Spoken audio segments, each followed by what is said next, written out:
Watch this story in full. Subscribe, comment and like my channel, Green Mythology, for mythology and history. Gateway 2, the captivating worlds of ancient myth. Now watch the story in full please. The summer heat in old Japan was a suffocating blanket, especially in the remote village of Shirakawa, nestled by the winding banks of the Hoshi River. For generations, the villagers had spoken in hushed tones of the Kappa, the water demons with their bowl-shaped heads, green skin, and turtle-like shells. They were creatures of folklore, of whispered warnings to children who ventured too close to the river's edge. But this summer, the whispers turned to screams. It began with young Kenji, a spirited boy known for his daring dives into the deepest parts of the Hoshi. One sweltering afternoon, he vanished. His distraught parents searched for days, their hope dwindling with each passing hour. Then, a fisherman found Kenji's small wooden flute, half buried in the riverbank, and a chilling silence fell upon Shirakawa. A week later, it was old Masa, the village's best weaver. He had gone to check his nets downstream, and when he didn't return by dusk, a search party was formed. They found him at dawn, floating face down near a cluster of reeds. His body, however, was disturbingly light. A horrified elder, who had seen such things before in his youth, pronounced the chilling truth: Masa's internal organs had been extracted. The Kappa had struck again. Panic seized Shirakawa. Mothers forbade their children from even looking at the river. Fishermen, their livelihoods dependent on the Hoshi, cast wary glances at its shimmering surface. The village head, a stern man named Hiroshi, called for a meeting. "We must appease them," he declared, his voice trembling despite his efforts to appear strong. Offerings of cucumbers, as the old stories say.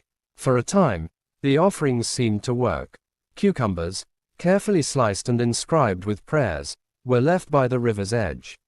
The terror subsided, replaced by a nervous calm. But the Kappa were not easily sated.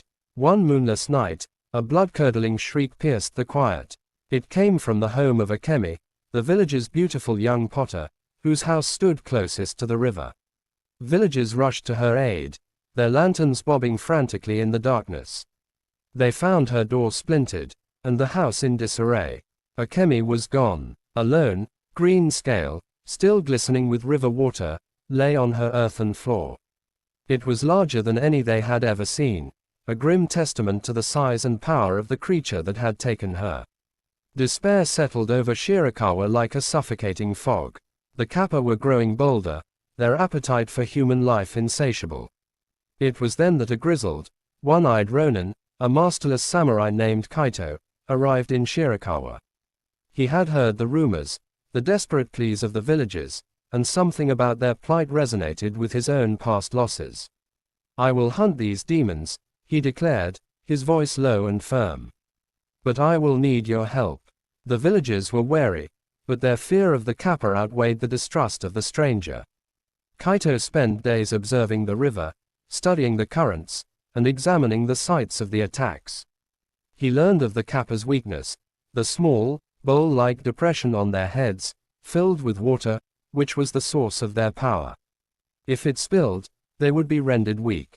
One evening, Kaito laid his trap. He fashioned a powerful net from woven vines and sharpened bamboo spears. He knew the Kappa were drawn to loud noises and the scent of human fear. He chose a spot where the river was narrow and turbulent, near a cluster of weeping willows.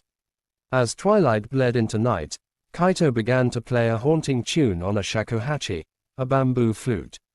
The sound drifted over the water, a mournful melody that echoed through the silent village. He waited, his senses heightened, his grip tight on his katana. Suddenly, the water churned. Two sleek, green forms emerged from the depths, their eyes glowing faintly in the dim light. They were larger, more grotesque than any tales had described. Their webbed hands were tipped with razor-sharp claws, and their mouths, filled with needle-like teeth, opened in a silent snarl. Kaito knew this was no ordinary fight. These were the ones who had taken Kenji, Masa, and Akemi. He lunged, his katana a blur, aiming for the heads of the creatures. The first Kappa, caught off guard, reeled back as Kaito's blade narrowly missed its head bowl. But the second, cunning and swift, lunged at him, its claws tearing at his arm.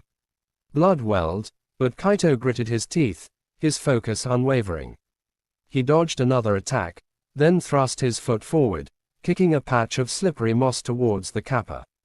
The creature, caught off balance, stumbled, and its head bowl tilted precariously. Water spilled, and a guttural shriek of agony escaped its throat as it instantly withered, shrinking into a pitiful, shriveled husk. The remaining Kappa roared with rage, a sound that seemed to shake the very river. It charged, but Kaito was ready. With a precise movement, he unleashed his net, tangling the creature in its strong fibers. As it struggled, Kaito moved swiftly, using a heavy stone to smash the creature's head bowl, spilling the last of its vital water. With a final, desperate gasp, the second Kappa too, shriveled and died. Silence fell once more, broken only by the gentle lapping of the river against the bank. Kaito, bleeding and weary, stood over the grotesque forms, his mission fulfilled. The villagers, who had watched from a distance, now emerged, their faces a mixture of awe and relief. Shirakawa was safe. The fear of the Kappa slowly receded, replaced by a deep respect for the Ronin who had dared to face the demons of the Hoshi. The river, once a source of terror, became a place of life again, though the villagers never forgot the horrors they had endured, and the legends of the Kappa continued to be whispered, not as a warning of inevitable doom, but as a testament to the darkness that can lurk beneath the surface, and the courage it takes to confront it.